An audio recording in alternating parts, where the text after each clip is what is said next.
Hello, my name's Steve with a company called Colorado Wholesale Dye. Today we're going to teach you how to do solid color dyeing in a bucket with reactive type dyes. Now I'm going to dye a pair of jeans black. And dyeing things black you'd think would be the easiest thing to do in the world, but in the dye world it's really almost the hardest thing to do.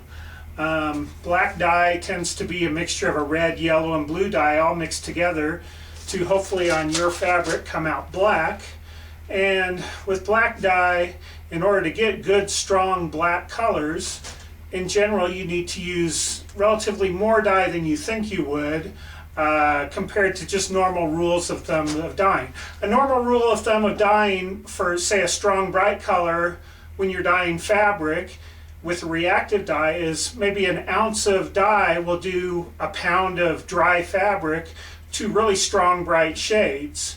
And that's true when you're dealing with colors like a turquoise or a blue or a green or an orange or something like that. But when it comes to dyeing things like blacks and browns, you really need to use a lot of dye to really get good results. And what I'm going to do is I'm going to dye a pair of jeans. I've cut the pair of jeans in half, and I'm going to dye half the pair of jeans with a pretty strong mixture of black dye, but I have a feeling it won't be quite enough, and you'll see what that looks like. And then I'm going to dye the other half of the same pair of jeans with enough dye, hopefully, that it will come out black, and then you'll see what that looks like when you use the proper amount of dye. So what I'm using and what I sell is called a reactive type dye. And what a reactive dye is the best kind of dye for plant-based materials. Materials like cotton, linen, rayon, hemp, anything that started out life as a plant was woven into a fabric. A reactive dye is the best kind of dye for that kind of material. And the reason reactive dyes are so good on cotton or plant-based materials is because they work through a chemical reaction where the dye becomes part of the fabric. So once you've dyed the fabric, and after you wash out the loose dye that didn't fix the fabric, no more dye will come off the fabric. So when I'm done dyeing my jeans, and after I've washed out the loose dye that didn't fix the fabric, I could throw my jeans in a laundry load of white clothes and the dye's not going to come off and ruin the laundry. So that's why you use reactive type dyes on cotton, because they're permanent. What I sell are called a cold water reactive dye. And in the world of dyes, cold water doesn't mean cold water out of the tap. It really means warm water. And the ideal temperature for a cold water reactive degrees is around 100 degrees, which is about what you take a hot bath in. So that's where you start. What I've done is I filled these two buckets up with warm to hot water, roughly 100 degrees. I just used hot water out of my tap, and the buckets have been sitting here for a little while. So it's fairly warm water. So if I touch it, it's about the temperature I'd take a bath in, and that's good. So that's a good temperature for the dyeing process. What I'm going to do is in this bucket I'm going to put 2 ounces of our tie-dye black. And what I've done is I've filled the bucket with enough water so that when I put the jeans in the water, I can stir the jeans through the water and they'll flow freely through the water, so my color comes out even.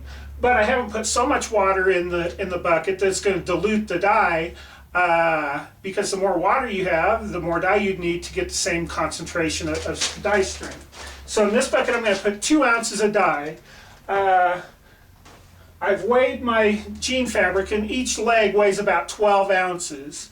And so under rules of thumb of how much dye to use, maybe an ounce of dye for a normal color would dye these beautifully. But again, we're using black, and black's something you want to use relatively more dye to get a strong, bright color. So in this bucket, I'm using what a rule of thumb might be 2 ounces for this 2 ounces of dye for this roughly pound of dry fabric, and you'll probably see that that's not going to be quite enough. In this bucket I'm going to put 4 ounces of black dye, which is really kind of overkill when you're dealing with rules of thumbs of dyeing, but it's really probably the proper amount, as we'll see when we're done. So in this bucket I have warm water about up to here, and I'm going to add 2 ounces of black dye. I'm just going to put it in there.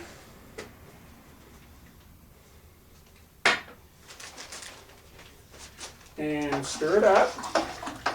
So I put the dye in first, and then I stir the dye bath up to dissolve the dye. You want to really make sure the dye is well dissolved in the water so you don't get little spots on your fabric, so your color comes out looking good. So I put 2 ounces in that bucket. And in this bucket I'm going to put 4 ounces of our tie-dye black dye. So I'm just putting all that dye in there. Now I'm going to stir it up.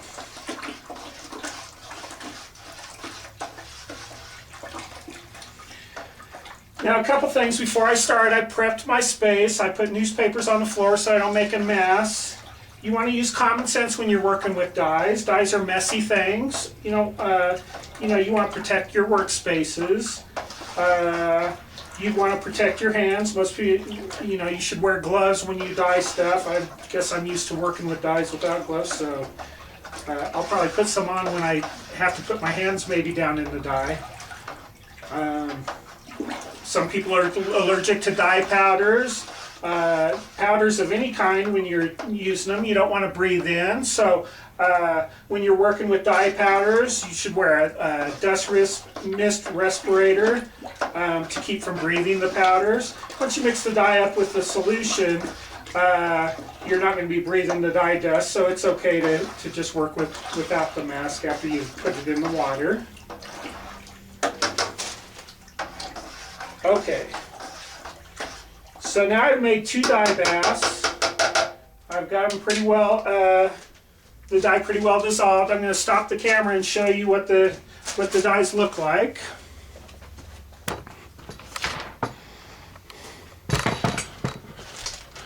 There's my 2. Now I've made my dye baths with the dye in the warm water, and now I'm going to put my jeans in each dye bath. These are cotton jeans, and so they're appropriate to be dyed with this black dye, with reactive type dye. And I put the pants in, and I'm just going to stir them around. I'm using a plastic spoon, and I'm just stirring it around in the dye bath.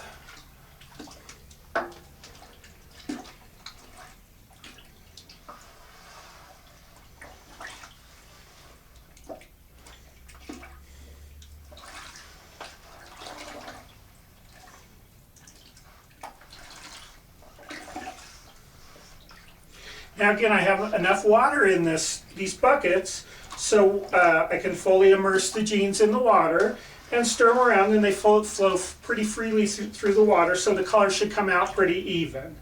If they were bunched too much up, or I didn't stir them quite enough, the color would come out uneven.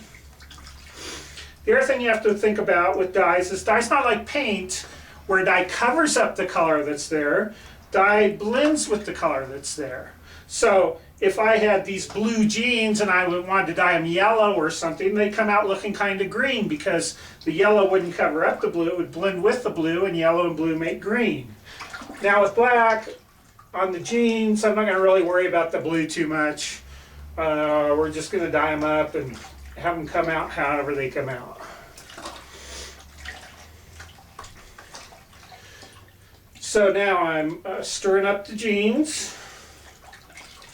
And you'd want to do this, stir this up, say for around 5 to 10 minutes. Kind of whatever makes common sense to you. The more you stir it, the more even your shade will be. The more you work with it, probably the better you'll do. One thing you don't want to do is say, I'm just going to get these really black and let them soak for a long time. You don't want to just walk away and leave the jeans in the bucket to just soak for a long time without stirring them, because then your colors will come out very uneven. So stir them. It's okay to stir them up, leave them sit for a little bit, but you want to do more stirring than letting them sit. Okay, now I'm going to show you what this looks like.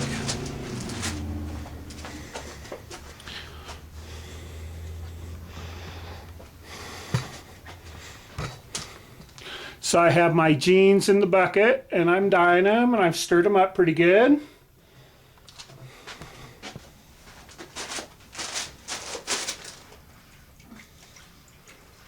Okay, the next step in the dyeing process in solid color dyeing is you can add salt to the mixture. And what salt does, doesn't really set the dye or anything like that, but what it tends to do is drive the dye out of the water into the fabric. So when you want deep shades, the more salt you add, the deeper your shade will be normally. So I've made about half a cup of salt for each dye bath. And when you add salt, you don't just pour all the salt you're going to pour in all at once. You pour a little bit at a time so that your color migrates into your fabric evenly. So the slower you do it and the more smaller steps, and then you stir in between adding salt, then the more even your shade will be. So I'm going to add a little bit of salt to the dye bath, and I'm going to stir it up.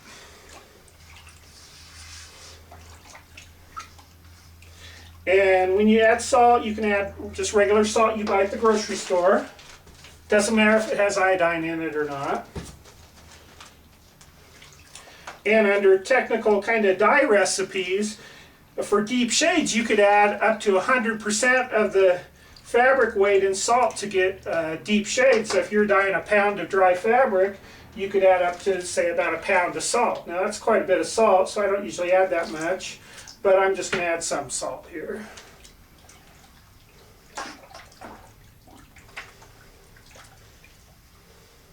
So I add the salt, stir it up real good, then I'm going to add some more salt, and I'm going to kind of condense this, do this pretty fast, so you don't have to sit here all day watching me add salt to the mixture.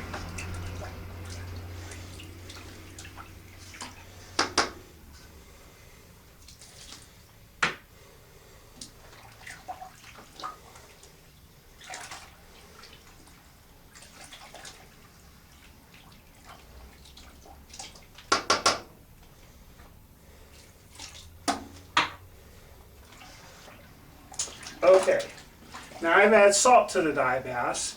Now, again, we're dealing with reactive type dyes, and with reactive type dyes, again, the reason they're so good on cotton is because they work through a chemical reaction where the dye becomes part of the fabric. And so since we're working with a chemical reaction here, we have to add a fixer material that causes the chemical reaction that sets the dye. The fixer you use with reactive type dyes is a common chemical called sodium carbonate. Sodium carbonate's like a common chemical that's found like in laundry soap or Mr. Bubble Bath. So it's kind of like working with a laundry soap kind of material. And it looks like this. In each of these dye baths, I'm going to put about 3/4 of a cup. There's technical dye recipes that call, when you add soda ash to a dye bath, that you would normally add, say, about 15% of the dry fabric weight in soda ash, but that's under ideal conditions with, kind of dedicated equipment and stuff. So I usually add more than that. And with this bucket of dye, I'm just going to add 3/4 of a cup to each dye bath. Okay. Now you would add the fixer just like you add the salt. You don't want to pour it in all at once and have uneven colors come out. So you pour in a little bit at a time, stir it up, and then pour in a little bit more. I'm going to do it kind of fast. So I normally do it a little bit slower than this. But for video's sake, I'm just going to do it pretty fast.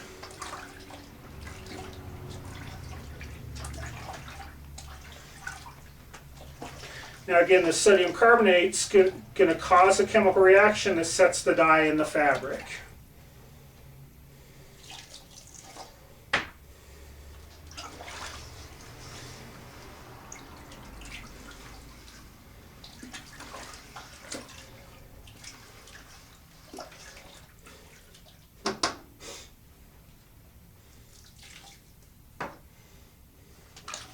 Actually, 3/4 of a cup in this little bucket's an awful lot, but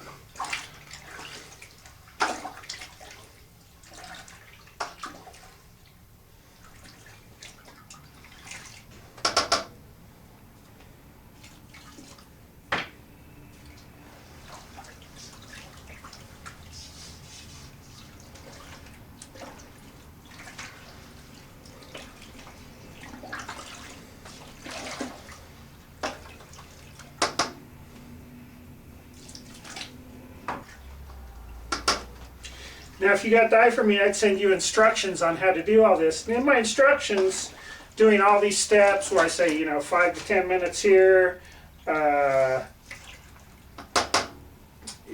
you'd be doing this dye job for half an hour, 45 minutes, if you followed all the instructions exactly like I wrote them. Obviously I do things a little bit faster. What you really got to do is just kind of use your own rhythm, your own common sense on how much work you want to put into it and how even you want the color to come out.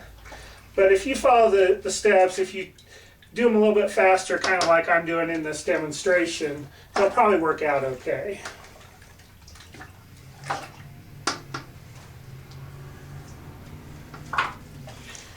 Now again, I'm kind of rushing through this, but anyway.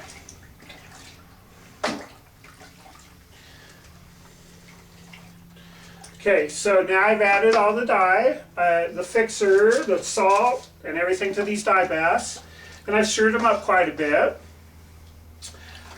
Basically, when you get to the end of the dyeing process, after you stirred the fixer in for a little while, to set the dye, the next step would be now you have to wash out the loose dye that didn't fix to the fabric. And the process there is pretty easy, although it's time consuming. It's a big job to wash out the loose dye. So what I'm going to do next is, when I figure I'm done dyeing this, I'm going to go to my sink, I'm going to pour the dye out, and I'm going to pour the jeans right in the sink with it, and I'm going to start rinsing them with cold running water. And that's to help start the washing process to wash out the loose dye and the fixer and the salt that didn't fix to the fabric. So I'm going to rinse the fabric thoroughly under cold rain water, then I'm going to increase the water temperature to warm. And I'm going to rinse out as much loose dye as I can by hand under cold running water in the sink. And then I'm going to finish washing out the loose dye by washing the fabric in warm soapy water to wash out the loose dye. And I'll wash them as many times as I need to until I've washed out all the loose dye. And I'll know I've washed out all the loose dye when I, make a wash bath of soapy water and no more dye comes out. So you want to wash it as many times as you need to till the dye stops bleeding out, and then once you get to that time, you're done. So I'm going to go ahead. I'm pretty much done with the dyeing process here. I'm going to turn off the camera and we'll go to the sink and we'll wash out the loose dye that didn't fix to the fabric.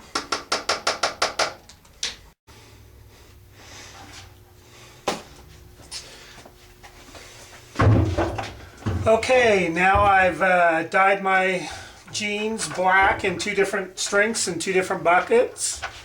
They're pretty much done, except now the last step in the dyeing process is to wash out the loose dye that didn't fix to the fabric. So now I'm here at my sink. What I'm going to do, and I put gloves on now because I'm going to handle the dyed fabric.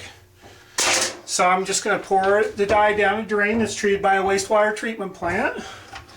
And then I'm going to start rinsing the fabric. This first pair here is the one I did in 2 ounces of black dye. Now it looks pretty good.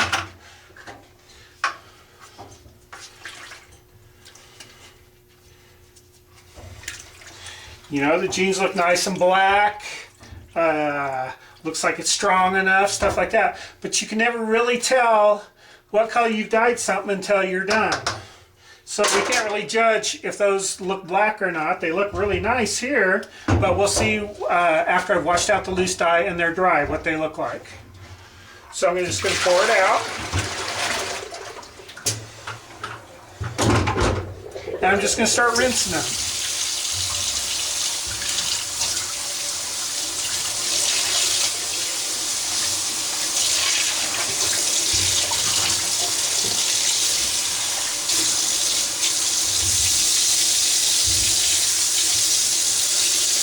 And while I'm doing that, I'm going to wash out my bucket a little bit, because I'm going to use my bucket to help me wash out and rinse out the loose dye. So I'm going to clean off my bucket.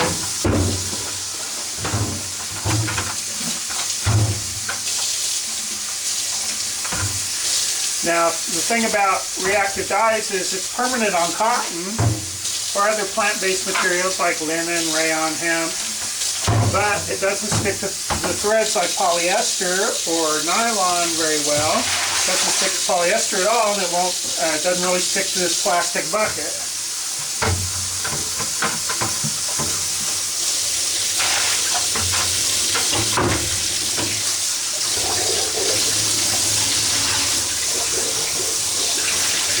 And I'm rinsing out the loose dye, and a lot of loose dye comes off the fabric, and that's normal. And it just keeps coming out and coming out. So to save a little bit of water, I'm going to start rinsing it into the bucket.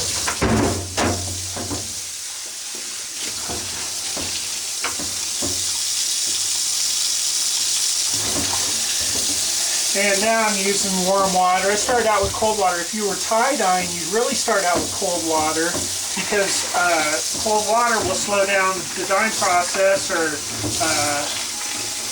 stop the dyeing process with cold water. So I usually rinse tie dyes in cold water so the colors don't run together, so the dye that's coming off the fabric doesn't restain other parts of the fabric. Solid color dye doesn't matter that much if the dye restains, because it's all the same color anyway. So I'm using warm water because it goes a little faster. So now I've filled this up with rinse water, and I'm going to pour it out.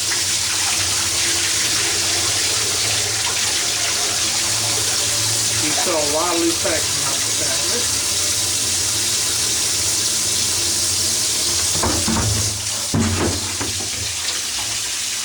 And now I'm going to get the other bucket.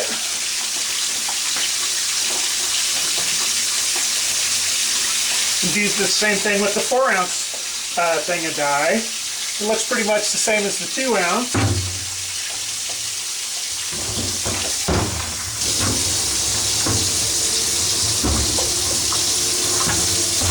So I'm just going to pour it all out.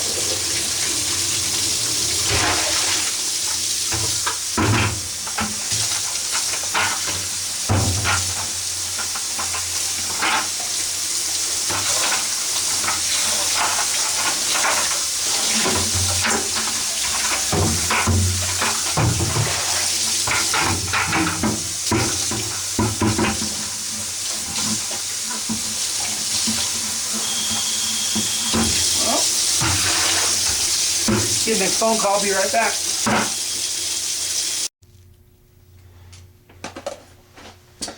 Alright, we've been washing out this loose dye that didn't fix the fabric when we dyed our black jeans, or our jeans black. I've been rinsing and rinsing. Washing out the loose dye after you're done dyeing something's a huge job, and you just have to keep at it till you're done. I put both pairs of my jeans in this rinse water now, because I can rinse them all together, wash them out all together.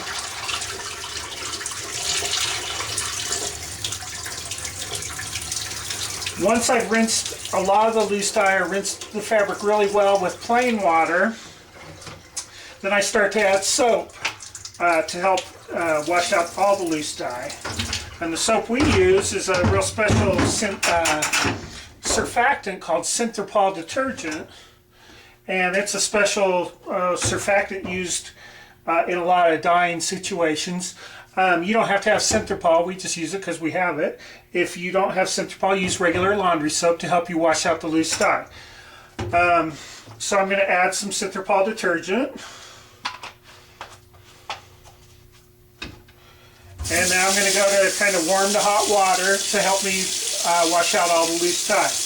Now, the reason why there is a reason why we rinse the loose dye, rinse the fabric with just plain water before we add the detergent. For some reason, when you have a lot of salt in your fabric, when you use the dye, if you add detergent right away, the detergent and the salt combine together and can lift some of the dye back off the fabric. So you want to rinse the fabric really well before you start washing the fabric with any kind of soap. Make sure you rinse out all loose salt and stuff from the fabric. So now I'm making just a warm soapy bath. If I had a washing machine here, I'd use that where I'd just throw it in the clothes washer and wash it like I'm washing clothes. And I'd wash it in warm to hot soapy water. And again, what I'm doing now is just washing out the loose dye that didn't fix to the fabric. Now with reactive dye, you'll get to a point where you've washed out all the loose dye. Once you've washed out all the loose dye, no more dye will come off the fabric. So that's your goal in the washout process, is to wash out all the loose dye. So when you wash the clothes with wash the dyed clothes with other clothes, the dye doesn't come off and hurt your other clothes. But that's the good thing about reactive dyes, is you can get to that point where once you've washed out all loose dye, no more dye will come off the fabric.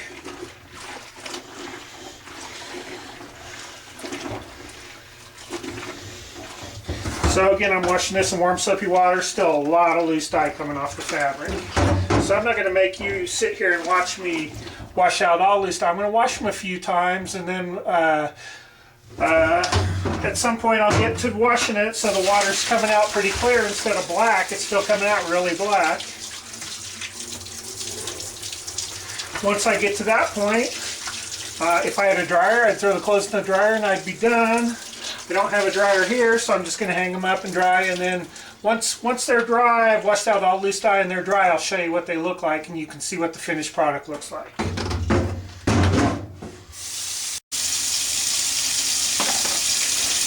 Alright, I've pretty much washed out all the loose dye that didn't fix the fabric, so the water's getting pretty clear. You can see the water in the bucket. It's pretty clear when I rinse it.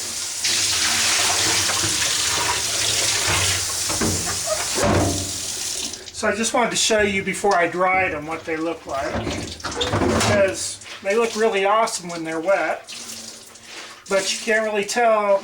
I mean, you're not done with the dyeing project, and you won't know what it really looks like until they're dry.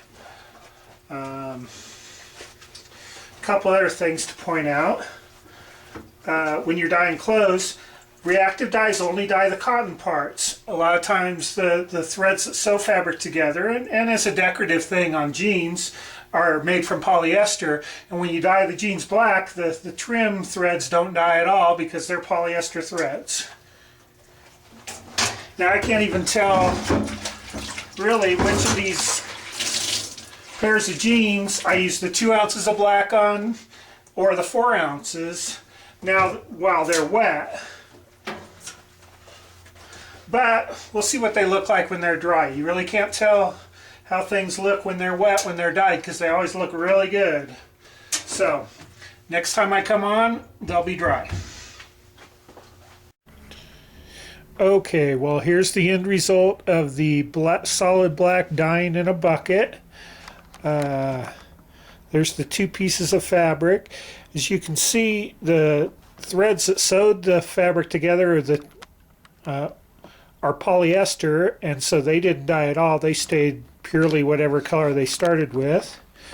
This is the one that was 2 ounces of black in a bucket, and that color came out a little bit light and a little bit bluish. This was the 4 ounces of black in a bucket. Came out quite a bit better, quite a bit blacker. So that's what we sell 2 different blacks out of the store. We sell tie-dye black, something we call tie-dye black, and something we call solid black. The tie-dye black is the black on the left, and the solid black is the black on the right. And so this is the tie-dye black. This is the solid black. Now from this distance, solid black tends to look a little bit better, a little bit blacker and darker. The tie-dye black is a little bluer, but if you're to look close, and I don't know if I can zoom in close enough, the tie-dye black is a very uniform black. It doesn't separate out much colors, and it doesn't have spots within the black, so it works pretty good for tie-dyeing. The solid black, again, looks a little bit better.